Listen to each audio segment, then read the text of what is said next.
নমস্কার বন্ধুরা, good afternoon. Bengali blogger নুপুরের চ্যানেলে আপনাদের সবাইকে স্বাগত। কালকের লাইভ নিয়ে অনেকের অনেক রকম মন্তব্য, তাই তো?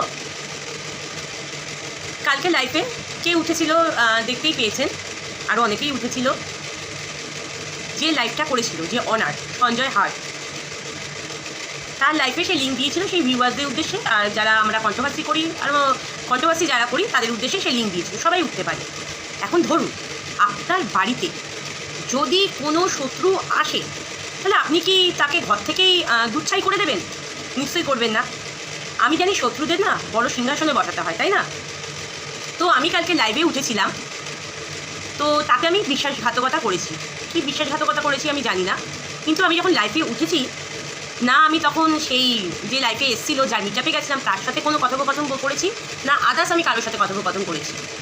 যার লাইফ হয়েছিল যে ওনার সঞ্জয় হার্টসের সাথে কয়েকটা কথা বলে কিছুক্ষণের পর নেমে যাই। আমার লাইফে ওঠার কারণ হচ্ছে আমার একটা গেস্ট আমার মুখ দেখতে পাচ্ছিল না, সে লাইফে ওঠার জন্য চেষ্টা করছিল, কিন্তু লাইফে উঠতে পারিনি, আমি নেমে গেছি। এবার বক্তব্য হচ্ছে না জেনে শুনে ফট করে ভিডিও নামানোটা কারোরই উচিত না। সঞ্জয় কেন তাকে নিয়ে আসলো, কেন তার লাইফে উঠলো জানো আগে? না জেনে শুনে কেন তোমরা এরকমভাবে ভিডিওগুলো নামাচ্ছ?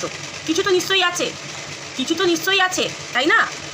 সঞ্জয়ের পাশে আমি এক ইয়েতে দাঁড়িয়েছিলাম, আগেও দাঁড়িয়েছিলাম, এখনও দাঁড়িয়ে আছি, আগামী দিনেও দাঁড়িয়ে থাকবো।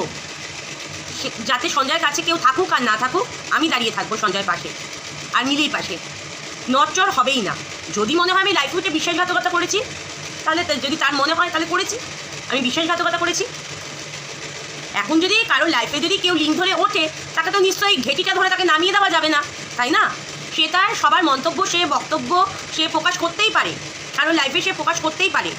আমি বুঝছি না এতে কার কি আপত্তি আছে? মানুষের সাথে কি মিল হওয়া যায় না? একটা সময় খারাপ সম্পর্ক থাকতেই পারে, কি তার সাথে কি আর মিল হওয়া যায় না? খারাপ সম্পর্কটাই কি সারাক্ষণ থাকে কারোর সাথে? সে আমি কার সাথে কথা বললাম না, আমার কথা বাদই দিন, কিন্তু না জেনে শুনে এইভাবে ভিডিও নামানোটা আপনাদের উচিত নয়।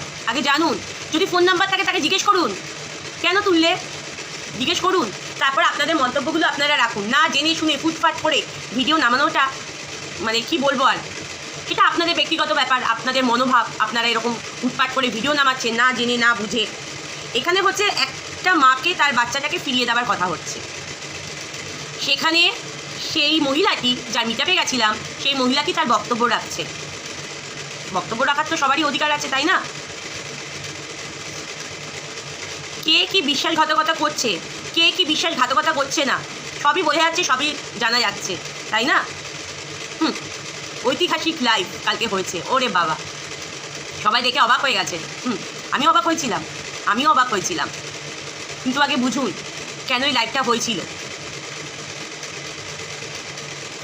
সত্য কথা বলার কারো সাহস থাকে না। যে মিটআপে গেছিল, মিটআপে গিয়ে এই করেছে, সেই করেছে, ওই করেছে, তারাও হচ্ছে এক ধরনের দোগলা। আর যদি বিশ্বাসঘাতকতার কথাই বলি, না জেনে শুনে তার মিটআপে গেলাম, সে কি করেছে না করেছে মানে তার বদনাম করতে আরম্ভ করলাম, না জেনে শুনে সেই মানুষটা কেন তাকে লাইফে তুলেছে না তুলেছে কালকে লাইফেই কোশ্চেন করা যেত কমেন্টের মাধ্যমে বা ওপরে উঠে, কেন তাকে লাইফে তোলা হলো, সেই ক্ষমতাটা হলো না কেন?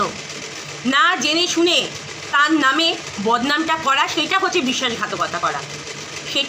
বিশ্বাসঘাতকতা করা।